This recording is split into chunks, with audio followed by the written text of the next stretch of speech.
Hey YouTube, Brian LCS. Thanks for stopping by another Comic Book Community 411. And my special guest is Collecting with Derrz. Derrz, welcome. Hello, man. It's an honor to be here, like usual, always. Appreciate you coming on. Yeah, this is looking forward to the discussion. So Of course, of course. before we jump into the questions, why don't you tell everybody a little bit about yourself or your channel? Oh, for sure, for sure.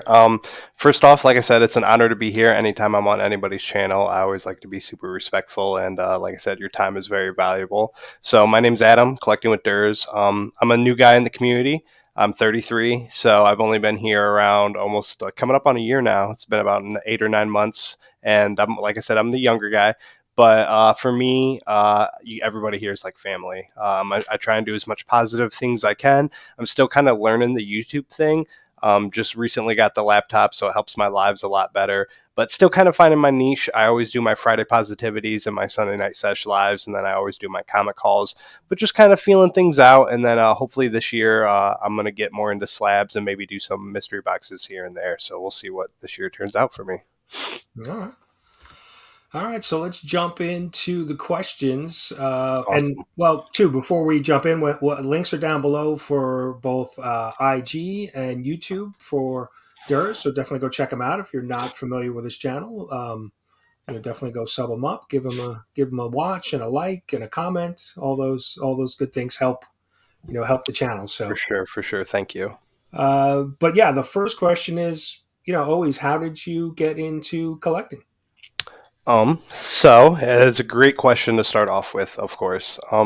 Mine's a little hit or miss because, like I said, I'm 33. I was born in 1990, and I've always been into, I like to call it nerd culture. Anything that deals with anything, across the board, video games, movies, comics, superheroes. I've always been into it. But comic books, I didn't really get into it until I was about, I'd say, 8 or 9. And And sorry, just to let everybody know, I'm still getting over COVID. I'm kind of on my final days, so my voice is a little hit or miss, but I'm powering through it. I got my energy back, and I feel good.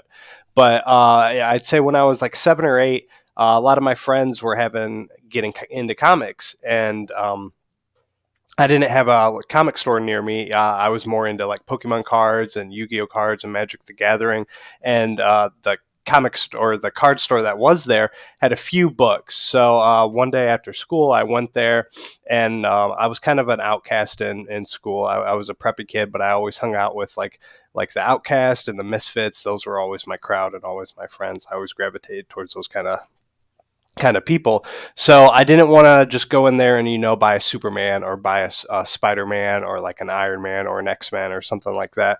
I wanted something more kind of different or off the wall, and I'm super into horror. So I have it with me. It's not the same book I bought as a kid, but the first comic I ever bought was not, like I said, not this issue, but it was this Spawn, the Christmas cover right here.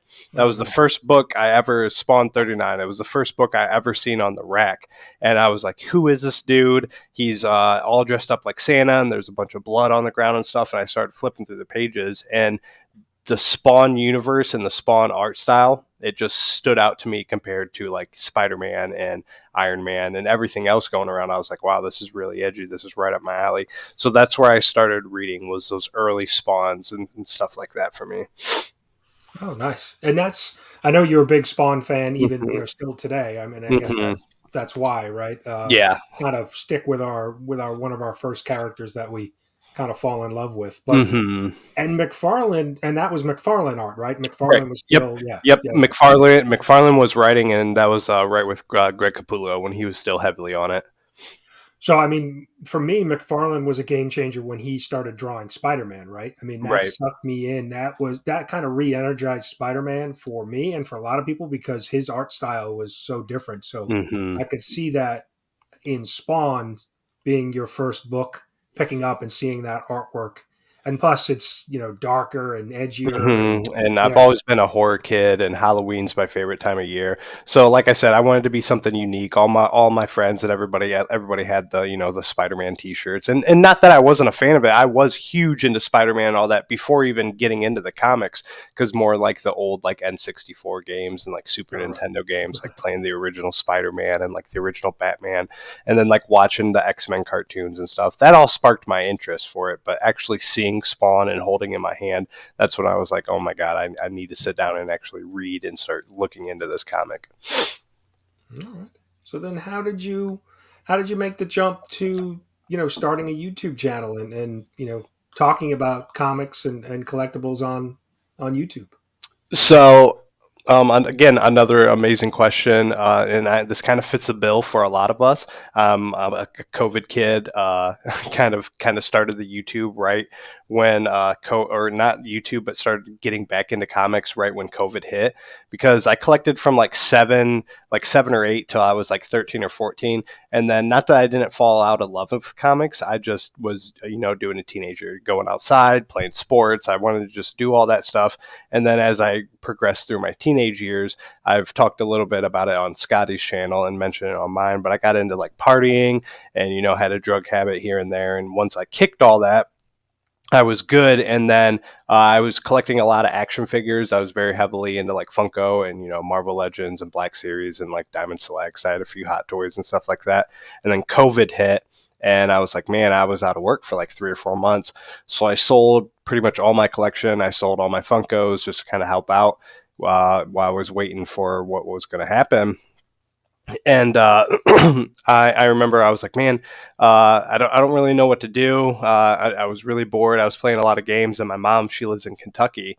So one day, it was like right before, I think it was a few weeks before everything was getting shut down. I wanted to go down and see her, get that family time in, because I didn't know when the next time I would be able to see her. So on the way down, I forget what comic shop it was. It's outside Cincinnati. So shout out to Bearded Comic Bro. It was some random comic shop. I stopped on the way down there, and again, I prepared. I have them with me. I went in there. I was just like, you know what? Because she lives up in the mountains. I was like, I just want to get some books, maybe get like some trades, get some novels, get some comics to read. And I went in there and I bought the first. This is right when the Batman Three Jokers came out. So I Oh, bought okay. all these three because they were thicker books. Took them down there, read them, and then when I was reading through that, I was like, man, I really, really like instantly ignited my passion again. So as soon as I came back, I started a pull list, started from there, and then I'd say, what was it, probably like last June or July, I linked up with S. Vaughn, Scotty, in our Facebook group.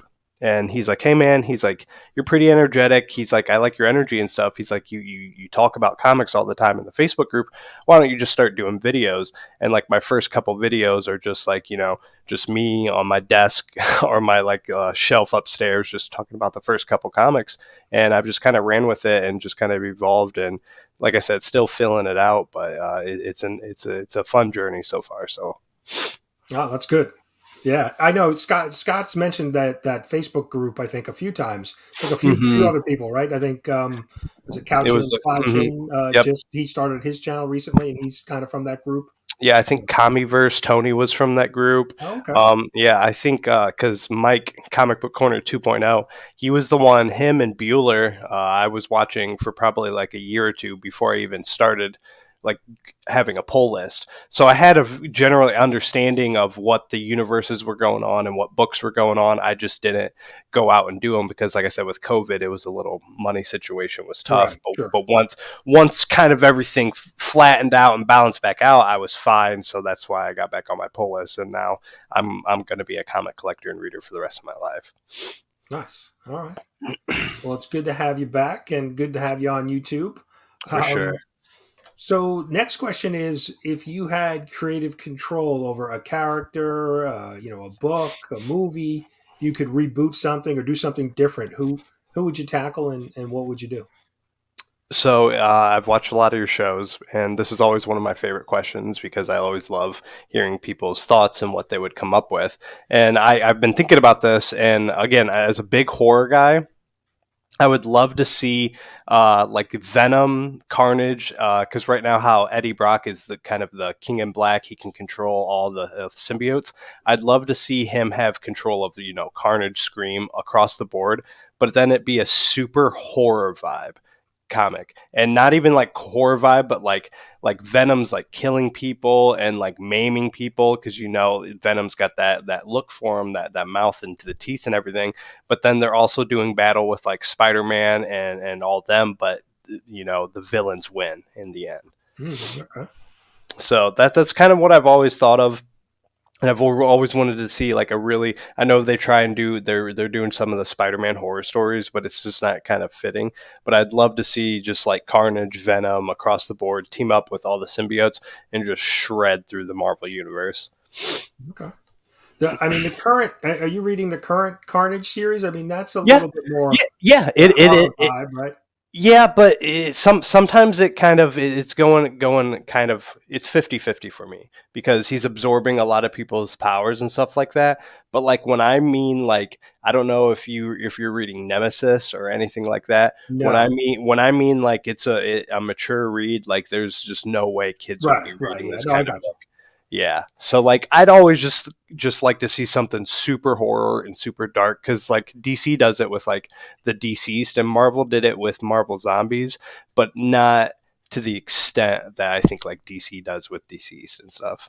Right. Yeah. Well, DC, right? They have their Black Label and Marvel. Mhm. What was the Marvels? The Max or Mhm. I Mac? think it was something like that. Yeah, it was kind of more of the adult, Mhm. storyline. Yeah. Yeah. Yeah, but I don't think they've done anything on that line in some time now. Right. Yeah, it's been a long time. Okay.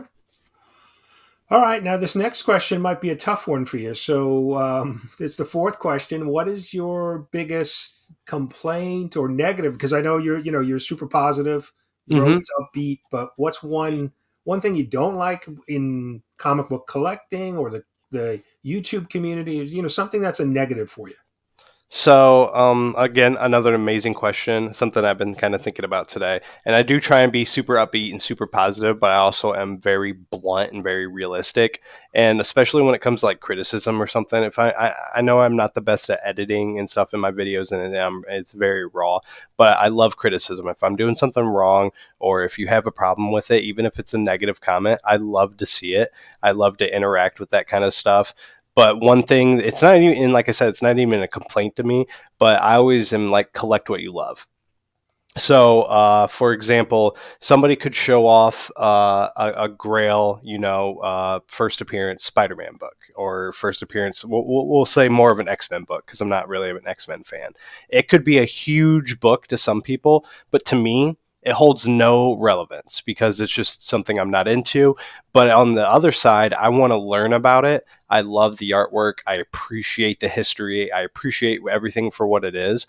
But at the end of the day, I would rather have, if that's $1,000 book, I would rather have that many spawns or that many venoms, that fits my collection. And Right. sometimes I get a little flack for that, but it's not that I don't appreciate it. Like, I'm always learning. Like Rob, he shows off a lot of the space retro covers, and those have no relevance or nostalgia for me, but I love them. I love seeing them. I'm becoming a fan seeing them and stuff like that. And then another big thing that I've seen with people is, and shout out to Fred Hall, or Fred Direct. He did an amazing job today. He talked about this, uh, the sub count, and kind of worrying about where other people are at. It's not a race. Excuse me, my voice is kind of intermittent.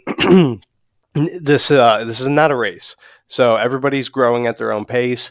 And what I always tell people is, if I get 5 or 10 subs from a video or from a short, that's 5 or 10 more people that I can spread my message to. Or when I do like a grow together movement for Gary, or tag other channels, that's 5 or 10 more people that I can spread that message to other channels.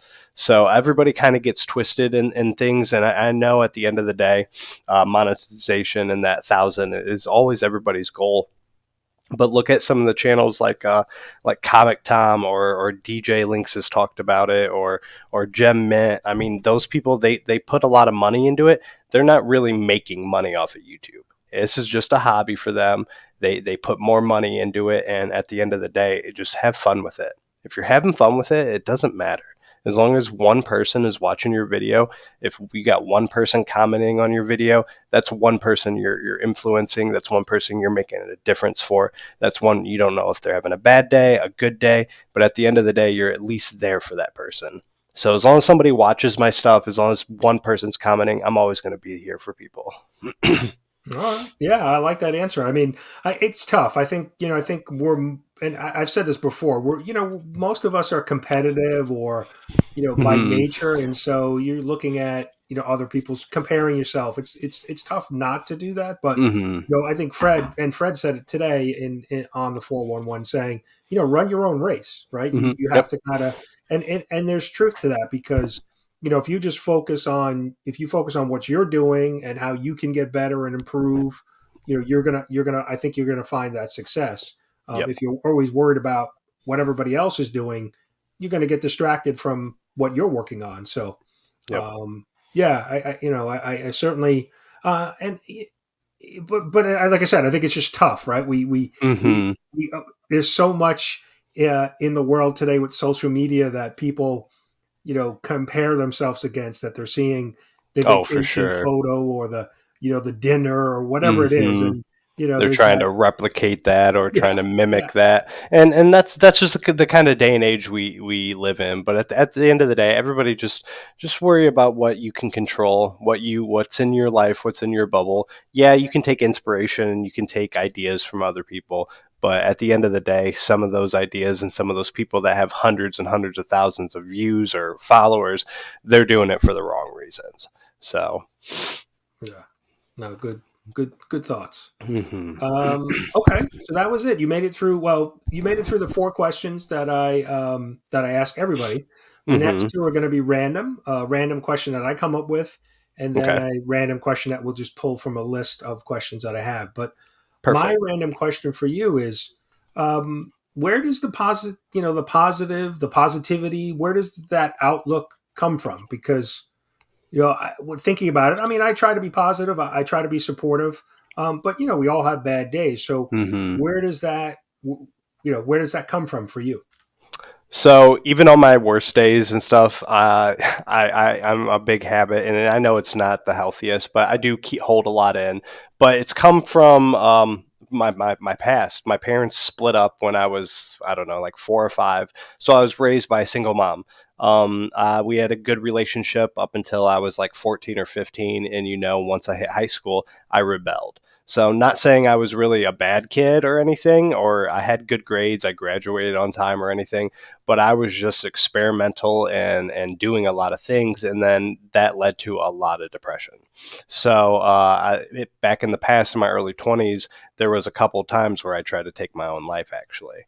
So, thankfully, did not work and everything. And then my son came around, and that basically snapped everything into perspective for me. But I've dealt with a lot of depression and a lot of mental health and stuff like that. And one thing that's really got me through it was YouTube. Through all the years, because I'm not really close with a lot of my family. My family is real spread apart and stuff like that where we live. And then my friends, as we got older, we all kind of drifted apart with my like real life friends because having kids and family and stuff like that. And again, I was partying a lot, so a lot of my main friends I gravitated from. Hmm. So so I battled a lot with depression and stuff like that. So YouTube really, really helped me get through that. So the one thing that I always is kind of my motto is I always want to be that light for somebody. If you're going to watch my channel, I'm always going to kind of remember back to those days where I was just, struggling the worst of times. And the only thing that got me through it was turning on my Xbox, turning on YouTube and watching certain channels for hours on end. And that was kind of my escape of the world. That helped me not do drugs, that helped me not go party, that helped me not do a lot of things.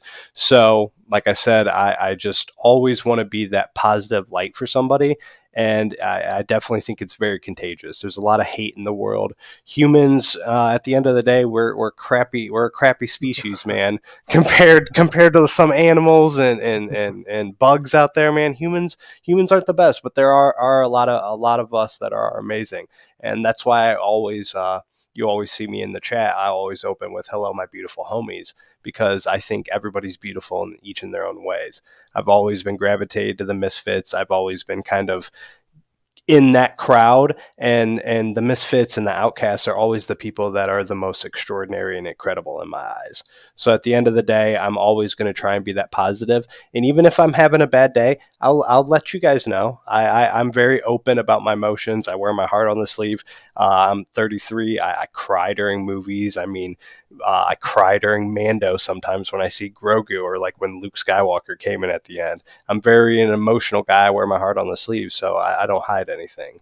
So at the end of the day, I always want to be that light, and just if I can make a change, I'm always going to try and do that. That's great.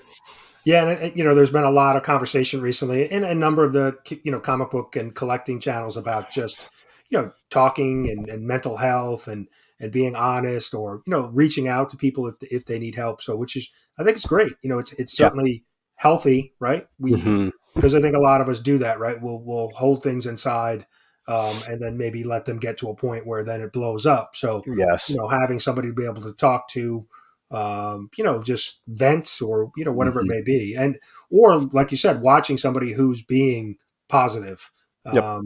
may help somebody through a bad day. So Yeah, that's that definitely we're all a huge family. We're all a huge support system. There's so many of us out here that are dealing with different things in the comic book community, and at the end of the day, one person might not have the answer, but then you could have 15 or 20 other people that will have that answer for you. So it's like a big network of support, basically. Yeah, and that was one of the things that when I first discovered Scott, Scott S. Vaughn 82, his channel, Hmm. and I saw his video where he opened up and was talking about his addiction, and Hmm. that clicked with me right away. Not that I've Hmm. had that with me personally, but I've had it around me, family members, Hmm. friends. So, him being so honest on that video and just kind of opening up and sharing, his personal, Hmm. battle, that really connected me with him. And I really wanted to support his channel because I thought, well, there's probably people out there that need to hear Yep. that somebody else has gone through things that maybe they're going through.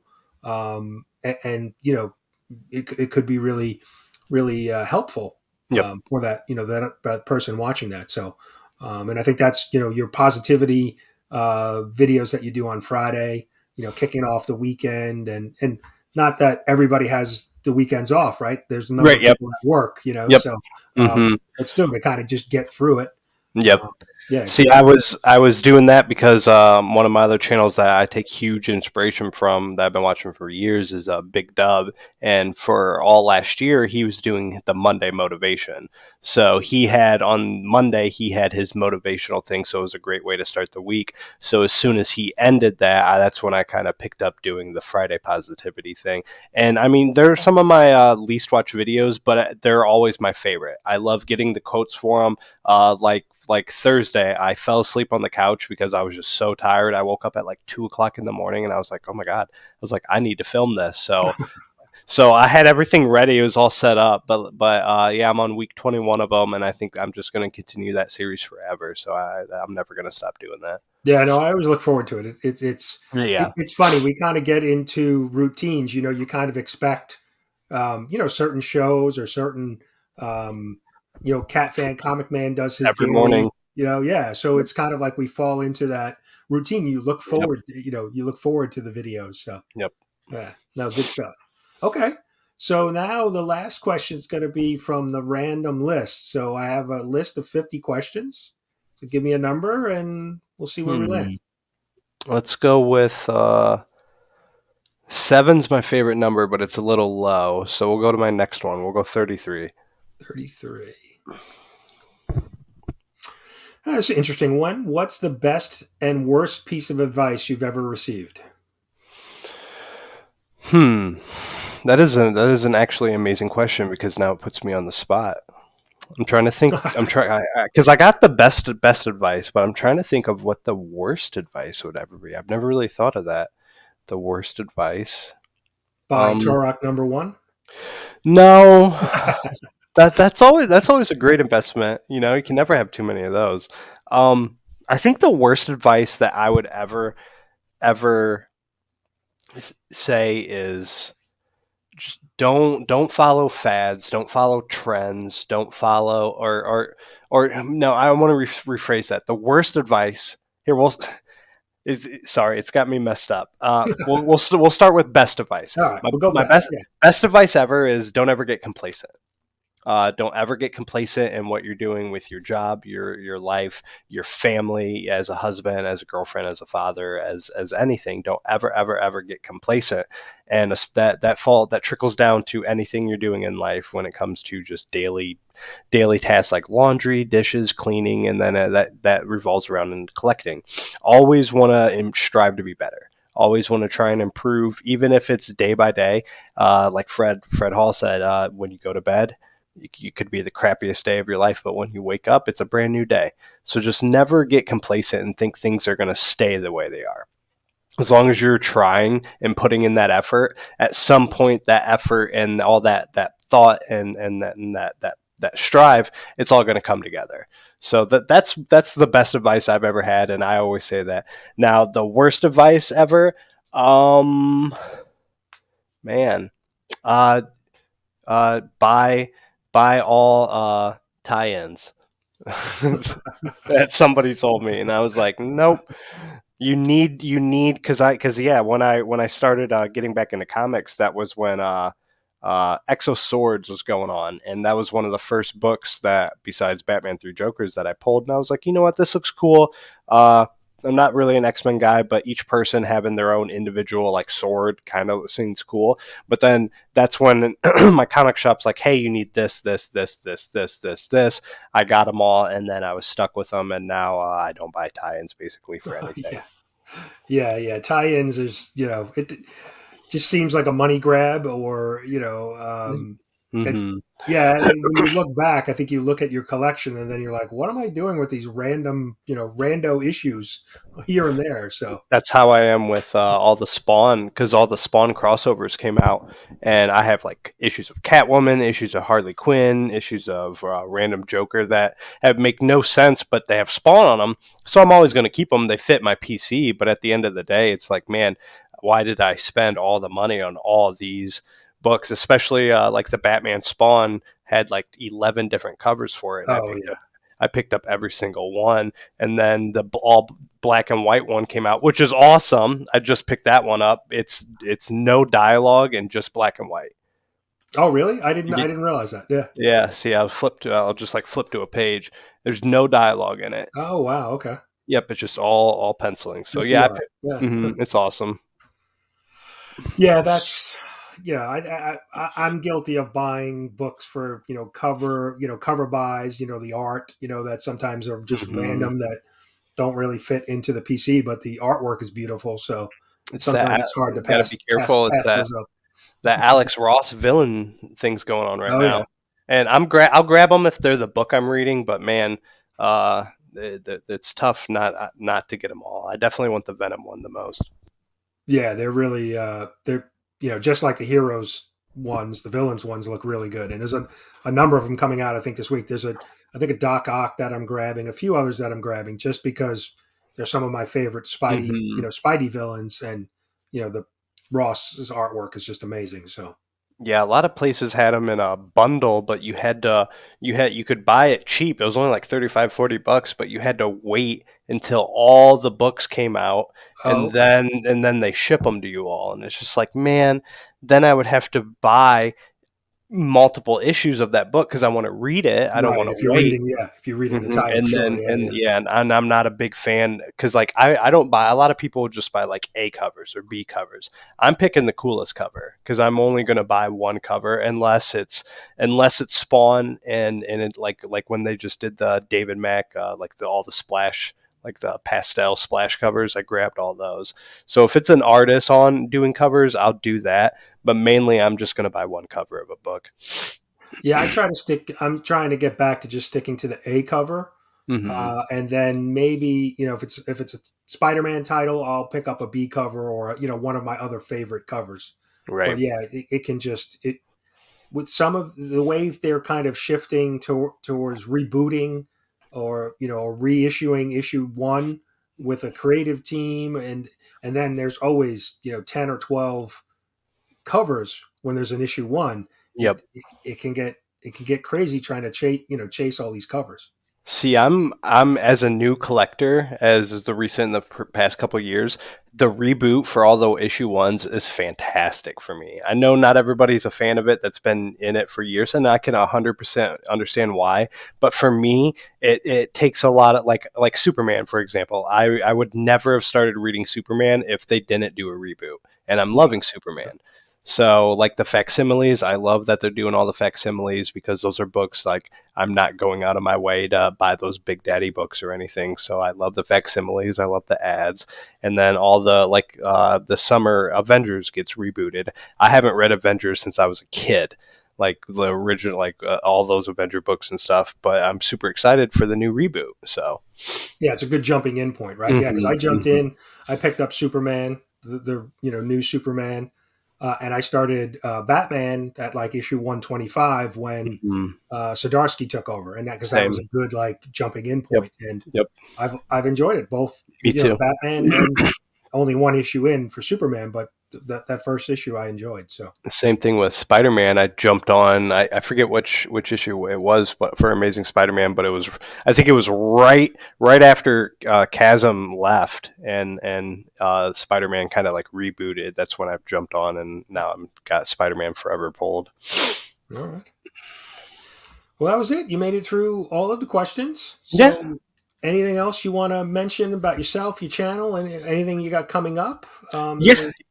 Yeah, I'll run through some things. I know this is kind of a little bit of a shorter episode, but again, I'm still my voice is kind of hit or miss, Yeah, so I'm doing my best. But like I said, I'm almost pretty much back to full go. But I just recently broke 600 subscribers, so I'm congrats. pushing. Thank you, sir. Pushing towards 700. Like I said, shorts are killing it for me. And honestly, it's really nice. A lot of people from the shorts are actually starting to come to my lives and watch some of my regular content. So it's great to have those people pull from shorts, and then I can do the shout outs and stuff when I do my shout outs on Friday, and hopefully I can shed some light onto other channels. Um, I got some editing programs downloaded. Shout out to you, Brian, for showing me and Scotty last night. I just haven't had time to really sit down and do anything because one of the things having COVID is it's hard to concentrate. It was hard to read my books. It was hard to even sit down and like watch YouTube. It was hard to play video games. Like my hand-eye coordination's been really weird, just really, really hazy. So to sit down and actually edit or read a comic for more than like 5 or 10 minutes, it was a real struggle. So now that that's finally gone, I'm very excited to edit because that's one thing with my channel that I'm at the point where I need to edit. I want to be editing. I want to be proud of it. And then I also need to. Gary has got me in touch with an Instagram artist that has done a lot of logos for the community, Oh, and okay. I need to get my logo going because I owe so many people stickers, so I want to get get that all going. And other than that, man, I'm just gonna stay grinding with it. I'm gonna keep doing my lives. They're always welcome to come hang out, and then I'm just always gonna continue to be that positive light and. Shout out to the CBCA awards this year. So coming up, Thank you. Yeah, yeah. I'm Yeah, excited yeah, to. I'm excited too. I think we each year we're kind of building Mhm. more momentum. So looking forward to it this year, and I was like you said, late. new people involved. So hmm it's gonna be fun. Right. Yeah, I'm very, very excited for that. 2023 is, like I said, with Heroes Con and everything. I called it towards the end of last year that I knew 2023 was going to be a huge year for this entire community. So, to each and everyone, everybody watching out there on the recap and everybody hanging out in the premiere, this is our year. So, stay positive for sure. We Yeah, got this. a Heroes Con in June is going to be. I mean, the list of people from the community that are going is just Growing. continues to grow and grow. So My I think the first last con. count was like 25. I think Ah, 26. shoot, I thought it was like 30, almost 40. Maybe it could be, but I Yeah. know there's a lot of. hmm And hopefully I survive. I'm Comic Journey and I are road tripping there, Yep. and we're sharing a hotel room. So hopefully I Ooh. survive Nice. And I'm back after Heroes Con. Nice, nice. Yeah, I'm very interested. I'm almost gonna feel like when I look at CJ, it's gonna be like the Medusa effect, gonna turn me to stone. You'll know him right away. I've met him already. I've met him at Hmm. New York Comic Con, and you know the voice right away.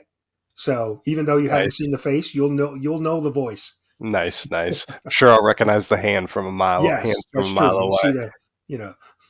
Right, for sure. Well, all right. But thank you so much for coming Of on. course, Links are of down course. below. Go check out Derrz.